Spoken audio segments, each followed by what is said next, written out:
সর্বপ্রথমে নেবেন আমার আন্তরিক সালাম। আসসালামু আলাইকুম ওয়া রাহমাতুল্লাহি ওয়া বারাকাতুহু। الفاتحة إلى روح النبي صلى الله عليه وسلم. ربنا آتنا في الدنيا حسنة وفي الآخرة حسنة وقنا عذاب النار وقنا عذاب القبر وقنا عذاب الحشر وقنا عذاب الدارين وقنا عذاب الصراط. ربنا ظلمنا أنفسنا وإن لم تغفر لنا وترحمنا لنكونن من الخاسرين. لي خمسة نكفي بها خر الوباء الخاتمة المصطفى والمرتضى وابناهما والفاطمة.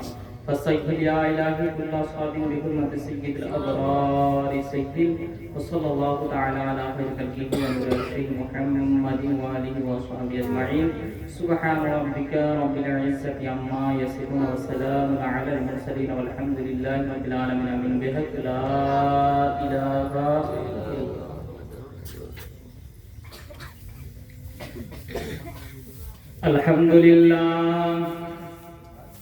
الحمد لله نحمده ونستعينه ونستغفره ونؤمن به ونتوكل عليه ونعوذ بالله من شرور أنفسنا ومن سيئات أعمالنا.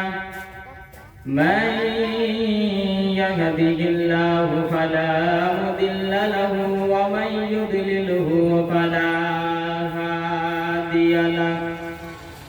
ونشهد أن لا إله إلا الله ونشهد أن محمدا عبده ورسوله.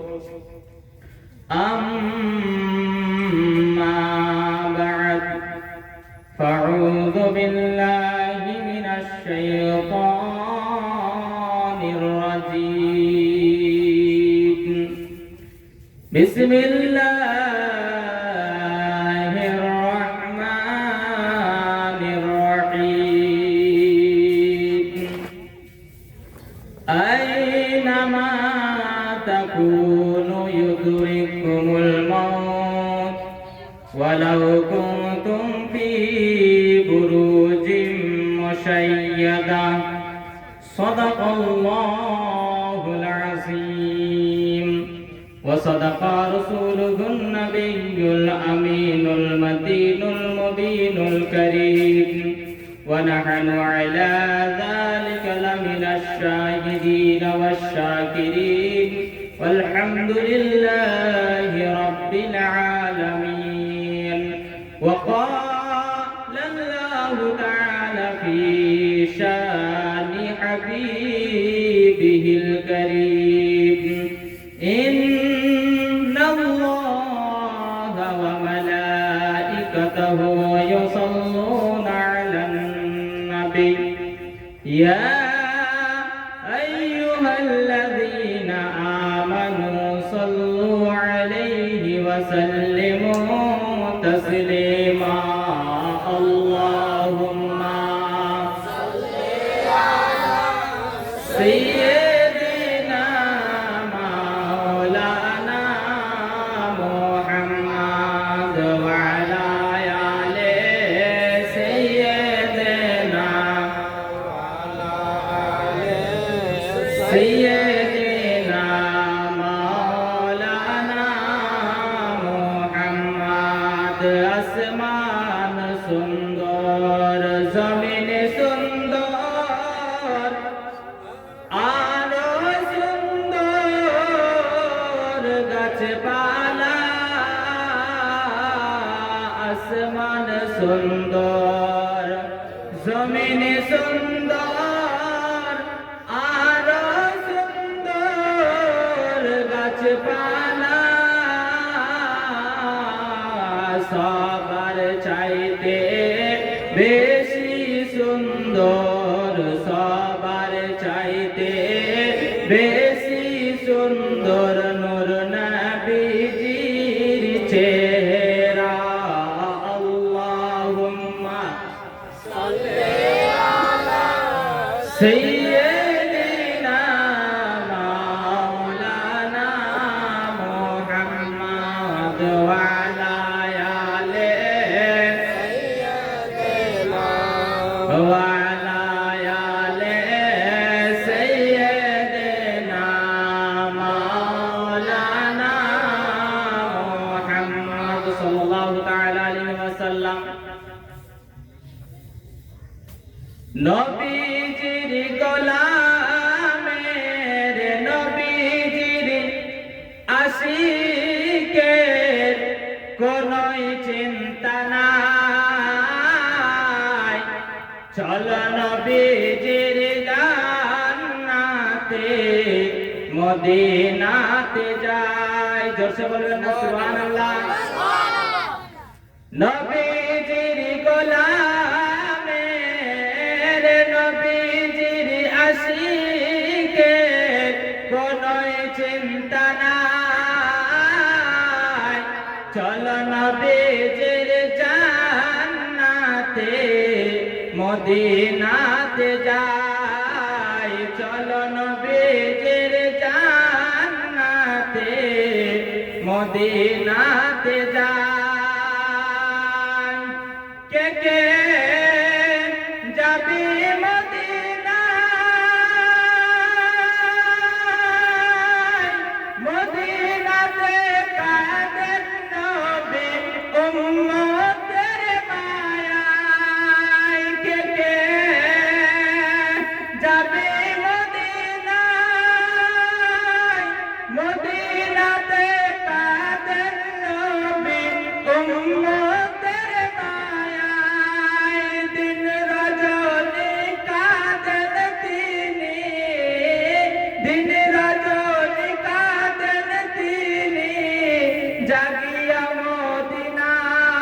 মদিনায় চলো নবীজির জান্নাতে মদিনাতে যাই চলো নবীজির জান্নাতে মদিনাতে যাই যেজন নবীর আশিকার হাসরতে পাইবেন তিনি হাসরতে পাইবেন সেজন মহান সম্মান জোরসে বলুন সুবহানাল্লাহ যেজন নবীর আশিকার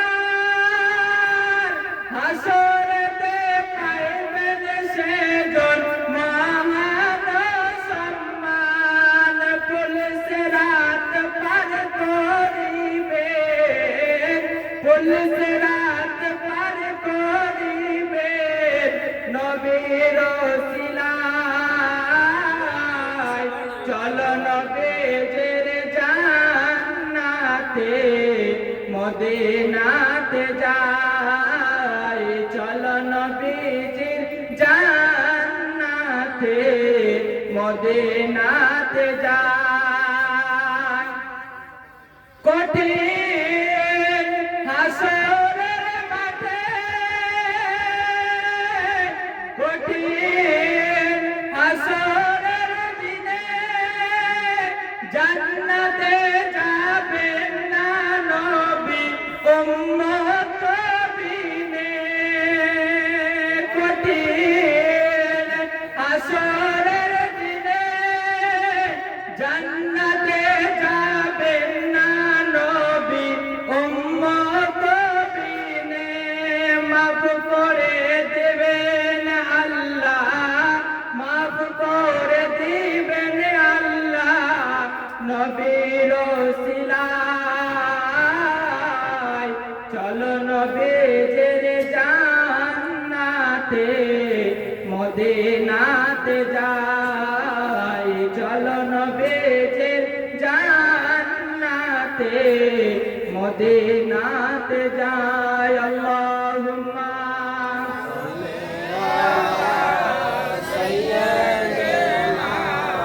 মাওলানা মুহাম্মদ ওয়া আলা আলি সাইয়্যিদিনা ওয়া আলা আলি সাইয়্যিদিনা মাওলানা মুহাম্মদ সাল্লাল্লাহু তাআলা আলাইহি ওয়াসাল্লাম আলহামদুলিল্লাহ আলহামদুলিল্লাহ, সমস্ত তারিফ সমস্ত গুণকীর্তন গুণভাজন তিনি মহান রব্বুল আলামিনের দরবারে নিবেদিত, যিনি কোন শব্দের দ্বারা দিয়ে 18,000 মাখলুকাতকে সৃষ্টি করেছেন, যিনার অসীম দয়ায় আজকে আমরা এই পবিত্র মাহফিলে আসার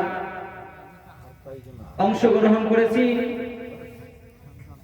তার প্রশংসা আমরা কোরআনের ভাষায় করি, সকলে বলুন আলহামদুলিল্লাহি রাব্বিল আলামিন।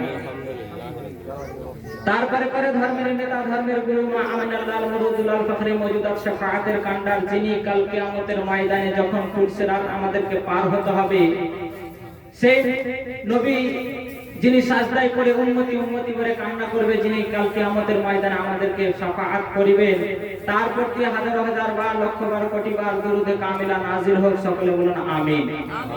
ব্রাদারান ইসলাম, আমি খুতবার পরে পরে একখানা আয়াত তেলাওয়াত করেছি। মহান রব্বুল আলামিন কোরআনের মধ্যে ঘোষণা করেন, মা আইনা মা তাকুনু ইউদরিকুমুল মাউত ওয়ালাউ কুনতুম ফি বুরুজিম মুশাইয়াদা, অর্থাৎ তোমরা যদি মওত থেকে পলায়ন করো, মওতকে ভয় করে যদি তোমরা কোনো জায়গায় পালিয়ে যাও, যে ওই জায়গায় যদি আমি যাই তাহলে মওত আমার কাছে আসতে পারবে না, তো আল্লাহ রাব্বুল ইজ্জত বলছেন যে মওত তোমাদেরকে খুঁজে বের করবে।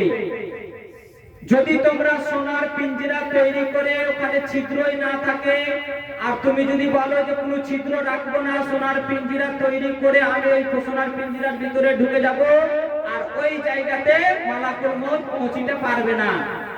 আল্লাহ রাব্বুল ইজ্জত আমাদেরকে বলেই দিলেন যে মউত তোমাদেরকে খুঁজে আনবে। তার মানে বোঝা গেল যে আল্লাহ রাব্বুল ইজ্জত আমাদেরকে জান দিয়েছে, আত্মা দিয়েছে, আমাদেরকে একটা শরীর দিয়েছে, আমাদের শরীরের মধ্যে একটা আত্মা দিয়েছে। সেই আত্মাটাকে আমাদেরকে আবার আমাদের শরীর থেকে বের করে দিবে, বের করে নেবে আল্লাহ রাব্বুল ইজ্জত। তো ব্রাদারান মিল্লাত ইসলামিয়া মুআজ্জাজ সামাইন ইকরাম, আমি বেশিক্ষণ সময় নিব না। সর্বপ্রথম আমাদেরকে একটা জিনিস বুঝতে হবে। কি জিনিস? এই মাহফিলটা কিসের? এই মাহফিলের নাম কি? এই মাহফিলের নাম হচ্ছে ইসালে সওয়াব। জোরসে বলেন, কি? ইসালে সওয়াব। এটা হচ্ছে আরবিক ভাষা। ইসাল মানে হচ্ছে পৌঁছে দেওয়া, এক জিনিসকে এক জায়গা থেকে অন্য জায়গাতে পৌঁছে দেওয়া, এর নাম হচ্ছে ইসাল। এর নাম কি? ইসাল। এবং আরেকটি নাম হচ্ছে সওয়াব। সওয়াব মানে সবাই জানেন নেকি, ভালো কাজ। তো কার উপলক্ষে এই ইসালে সওয়াবটা হচ্ছে? এই বাড়ি থেকে দীর্ঘ 40 দিন পূর্বে ইহকাল থেকে পরকাল ত্যাগ করেছে আমার তাহই, তারই সেই তার আত্মার শুভকামনার জন্য এই মাহফিলের আয়োজন করা, ঠিক কিনা? তো কথা হলো, শরীয়ত কি বলছে আমাদেরকে? শরীয়ত বলছে তুমি ইসালে সওয়াবের মাহফিলে যাবে এবং তোমাকে ওখানে কিছু খাবার খেতে দিবে। সেই খাবারটা তোমার আমার জন্য বৈধ হলো না বৈধ হলো না, আমাদেরকে আগে এটা জানতে হবে।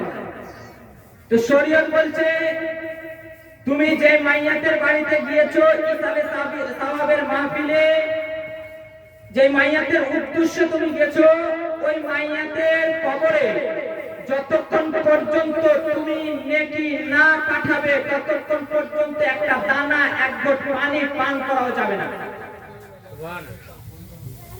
একটা দানা, একটা চাল এই বাড়িতে খেতে পারবো না ততক্ষণ পর্যন্ত, যতক্ষণ পর্যন্ত আমি সেই মাইয়াতের জন্য কিছু নেকি অর্জন করে সেই মাইয়াতের কবরে না পৌঁছাবো, ততক্ষণ পর্যন্ত আমি একটা দানাও খেতে পারবো না। তাই ব্রাদারান ইসলাম, এটি হচ্ছে ইসালে সওয়াবের মাহফিল। আমাদেরকে খাবারটাকে হালাল করার জন্য নেকি অর্জন করতে হবে। যদি আমার পকেটে টাকা থাকে তাহলে আমি কাউকে দিতে পারবো, যদি টাকা না থাকে দিতে পারবো কি? কথা বলেন একটু, দিতে পারবো না। সেই রূপ আমার কাছে যদি নেকি না থাকে তাহলে আমি কবরে পৌঁছাবো কি করে? আমার কাছে তো নেকি নেই, আমি তো নেকির কাজই করলাম না, তাহলে আমি পৌঁছাবো কি? আমার কাছে পয়সাই নেই, আমি দিব কি অপরকে? তো সর্বপ্রথম কাজ হলো আমাদেরকে নেকি অর্জন করা। তো নেকি অর্জন করবো গানা শুনে, ফিল্ম দেখে, বাজনা করে, ডান্স করে, কান্না করে স্বভাব হবে? হবে না। তো আমাদেরকে নেকি অর্জন করতে হবে আল্লাহর জিকির আজকার দিয়ে, রাসূলের প্রতি দুরূদ ও সালাম পাঠ করে, ভালো কাজ করে আমাদেরকে নেকি অর্জন করতে হবে। নেকি অর্জন করার পথ হচ্ছে আমাদেরকে কোরআন তিলাওয়াত করতে হবে। তা আমরা তো অধম, কোরআন তিলাওয়াত করতে পারি না, আমাদের মধ্যে জ্ঞান নেই, আমরা জ্ঞান অর্জন করিনি, সেই বলে আমরা কোরআন তিলাওয়াত করতে পারি না, আমরা কোরআন তিলাওয়াত করতে পারবো না।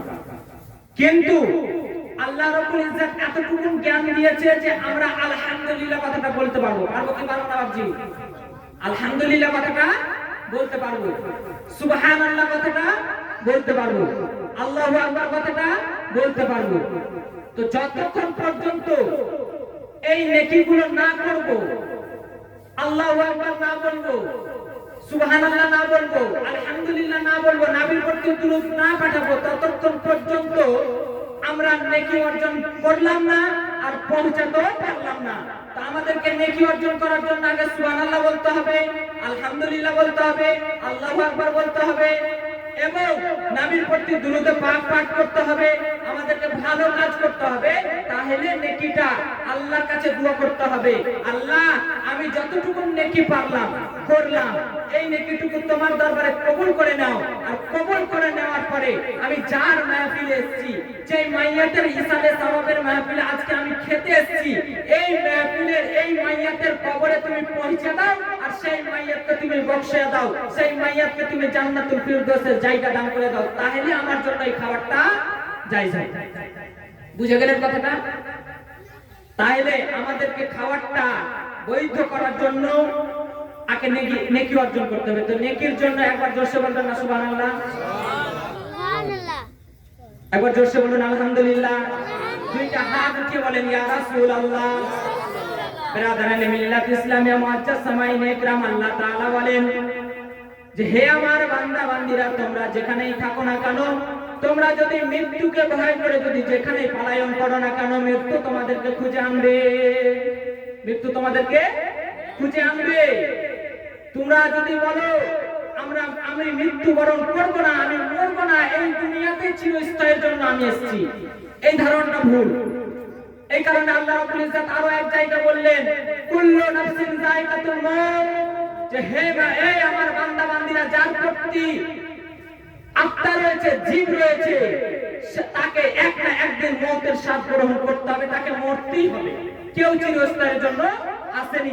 আজকে বাদশা সাহেব গেছে এই বাড়ি থেকে, কালকে আমাকে যেতে হবে, কালকে আপনাকে যেতে হবে, পরশুদিন আপনাকে যেতে হবে। ব্রাদার ইসলাম এরকম লেগে আছে। ব্রাদার, মওতের কি কষ্ট জানেন? আমি মওতের কি কষ্ট একটা ঘটনা বলে আমি আমার বক্তব্য ইতম করব। আল্লাহ রাসূল সাল্লাল্লাহু তাআলা আলাইহি ওয়াসাল্লাম সাহাবাগণকে নিয়ে বসে আছে। বসে নেওয়ার পরে তাদের সাথে আলোচনা করতেছে, ও আমার সাহাবা দলেরা, তোমরা শোনো, তোমরা কি জানো মওতের কষ্ট কতটুকু? সাহাবায়ে কেরাম বলতে লাগলেন, ইয়া রাসূলুল্লাহ, ইয়া হাবিবাল্লাহ, নবী গো, আমরা তো জানি না মওতের স্বাদ কি, আমরা তো জানি না মওতের কষ্ট কি, আমরা তো বুঝতে পারি না মওতের স্বাদ কি, আমরা তো বুঝতে পারি না মওতের কষ্ট কি। আমার রাসূল সাল্লাল্লাহু তাআলা আলাইহি ওয়াসাল্লাম বলতে লাগলেন, ওরে আমার সাহাবার দলেরা, তোমরা শুনে নাও, যখন একটা ভালো মানুষকে মৃত্যু আসে, একটা ভালো মানুষের কাছে মালাকুল মওত আসে, তার আত্মাটাকে বের করার জন্য তার কষ্ট এতটুকু হয় যতটুকু একটা উটকে জীবিত তার চামড়াকে ফালিয়ে নেওয়া হয়, সেই উটটাকে যতটুকু কষ্ট হয় তার থেকে 70 গুণ সেই মানুষটার কষ্ট হয়। সুবহানাল্লাহু আকবার। একটা উটকে জীবিত তার চামড়াকে ফালিয়ে নেওয়া যতটুকু কষ্ট পায় সেই উটটা, তার থেকে 70 গুণ বেশি সেই ভালো মানুষের মৃত্যুটা। তাহলে খারাপ মানুষের মৃত্যু কেমন হতে পারে? ব্রাদারানে মিল্লাত ইসলামিয়া মুআজ্জাজ সামাইনে ইকরাম, আমরা মৃত্যু ব্যক্তিকে যখন খাটলিতে শুইয়ে দিই গোসল দেওয়ার জন্য, আমরা গোসল দেওয়ার জন্য যখন খাটলিতে শুইয়ে দিই, খাটলিতে শোয়ার পরে তার পেটটাকে একটু মলে দিই, আস্তে আস্তে করে মলে দিই। কত মায়া, মায়া করি না? কত মায়া, একটা মানুষের পেটটাকে মলে দিই আস্তে আস্তে যাতে না লাগে। সেই মানুষটা যখন শরীরটার উপরে পানি বইয়ে দিই, পানি বইয়ে দেওয়ার পরে সাবুন দিয়ে মলি, আস্তে আস্তে করে তার শরীরটাকে বলি কত মায়া করি। সেই মানুষটার কানে তুলা ভরে দিই যাতে কানের পানি না ঢুকে, সেই মানুষটার নাকে তুলা ভরে দিই যাতে নাক দিয়ে পানি না বইয়ে যায়, তার নাকে যেন পানি না বয়ে। ব্রাদারানে মিল্লাত ইসলামিয়া মুআজ্জাজ সামাইনে کرام, আমাদেরকে যখন মৃত্যু আসে, যখন একটা মানুষকে মৃত্যু আসে, তখন মালাকুল মউত যখন তার আত্মাটাকে বের করে নেয় তার হাত দ্বারা, তখন সেই মানুষটার হাড্ডিগুলো এমন হয়ে যায় যে যেমন ধুলার মতো ধুলা ধুলা হয়ে যায় তার হাড্ডিগুলো। এই কারণে আমার রাসূল বলেছেন, তোমরা যখন মৃত্যু ব্যক্তিকে গোসল দেওয়াবে তখন তার শরীরটাকে আস্তে আস্তে আস্তে আস্তে মলবে। কেন? যে মৃত্যু ব্যক্তি কান্না করবে আর বলবে, হে আমার আত্মীয় স্বজনেরা, আমি এখনই একটা কষ্ট থেকে উঠলাম, এখন ফের আমার উপরে তোমরা ডলছো, আমার শরীরটাকে এমন ভাবে কচলাচ্ছ যে আমাকে সেই কষ্টটা আবার ফিরিয়ে নিয়ে আসছে।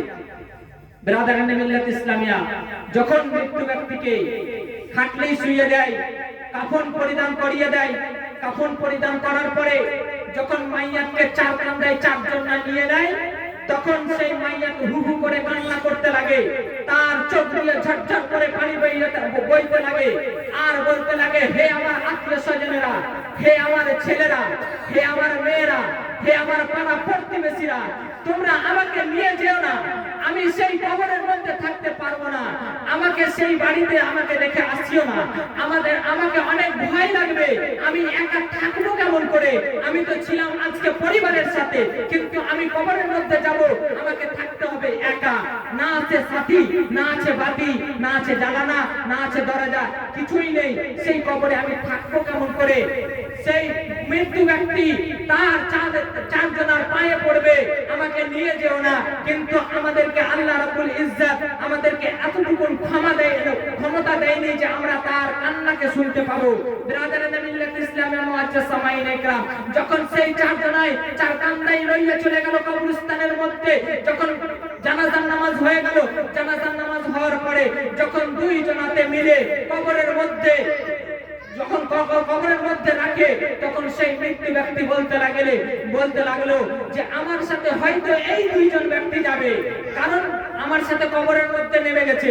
সবাই এটা মনে ভাববে যে কবরে নেমে গেছে মানে কি আমার সাথে যাবে বলে কবরে নেমেছে। তখন সেই মৃত্যু ব্যক্তি বলতে লাগবে, হয়তো এই দুইজন যাবে আমার সাথে।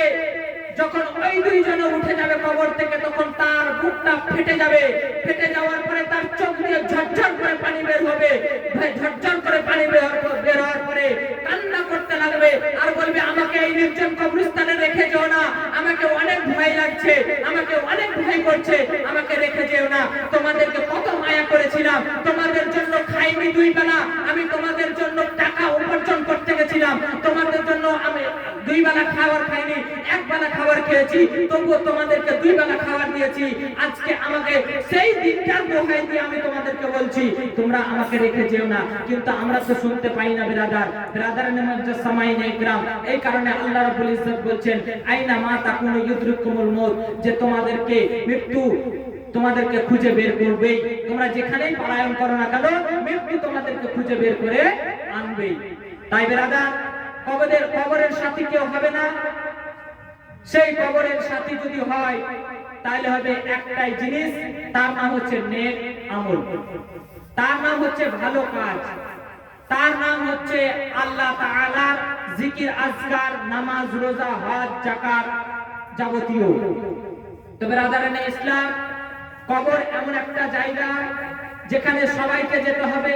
কবর এমন একটা জায়গা যেই জায়গাতে সাথীও নেই, বাতিও নেই, কিছুই নেই, নির্জন কবরস্থান, শুধু একটাই সাদা কাপড় থাকবে আর চারদিকে মাটি মাটি। যখন কবরে রেখে দিবে, মাটি চারদিকের মাটি এসে বসে যাবে আর আপনার লাশটাকে চেপে দিবে। বিরাদারানে ইসলাম মুআজ্জাজ সামাইনে کرام, মাটি বলবে আজকে তোর সাথে হিসাব নেওয়ার দিন। কারণ তুই দুনিয়াতে থাকাকালীন আমার উপরে চলছিলি, ধুমধুম করে চলছিলি, আর গুনার কাজ করছিলি, গান বাজনা করছিলি, ডান্স করছিলি, আর অন্য কাজ করছিলি, খারাপ কাজ করছিলি। আজকে তোর সাথে হিসাব নেব।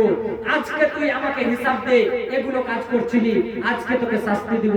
বিরাদারানে মিল্লাত ইসলামে মুআজ্জাজ সামাইনে کرام, সেই কবরকে আমাদেরকে স্মরণ করে চলতে হবে, সেই কবরকে, সেই মওতকে আমাদেরকে স্মরণ করে চলতে হবে। আজকে আমার তাহলে এই বাড়ি থেকে চলে গেছে, কালকে আমাকে যেতে হবে, পরশুদিন আপনাকে যেতে হবে। বিরাদারানে মিল্লাত ইসলামিয়া, আমার বক্তব্য আমি এখান থেকে করছি, বলার মাধ্যমে হয়ে যাতে ত্রুটি আল্লাহর কাছে ক্ষমা প্রার্থী। আস্তাগফিরুল্লাহ রাব্বি মিন কুল্লি যামবি ওয়া আতুবু ইলাইহি ওয়া আখিরু দাওয়ানা আনিল হামদুলিল্লাহি রাব্বিল আলামিন। আসসালামু আলাইকুম ওয়া রাহমাতুল্লাহি ওয়া বারাকাতুহু।